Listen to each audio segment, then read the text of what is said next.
سورہ انبیاء کی 47 نمبر آیت میں اللہ تعالیٰ نے فرمایا، اور ہم قیامت کے دن ایسے ترازو رکھیں گے جو عین انصاف ہوں گے، پھر کسی شخص پر کچھ ظلم نہ کیا جائے گا، اور اگر رائی کے ایک دانے کے برابر عمل ہوگا تو ہم اسے لے آئیں گے، اور ہم حساب لینے والے کافی ہیں۔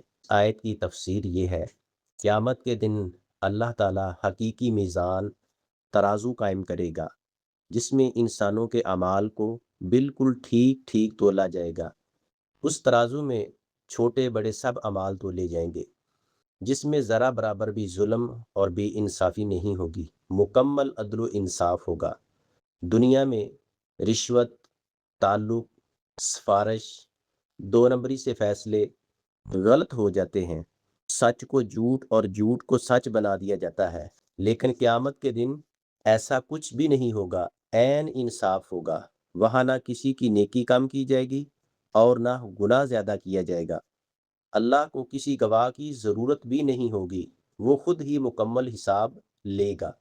یہ دن آنے سے پہلے بلکہ موت آنے سے پہلے اپنے ہر عمل کی فکر کریں، کیونکہ وہاں ہر چیز محفوظ اور مکمل پیش ہوگی۔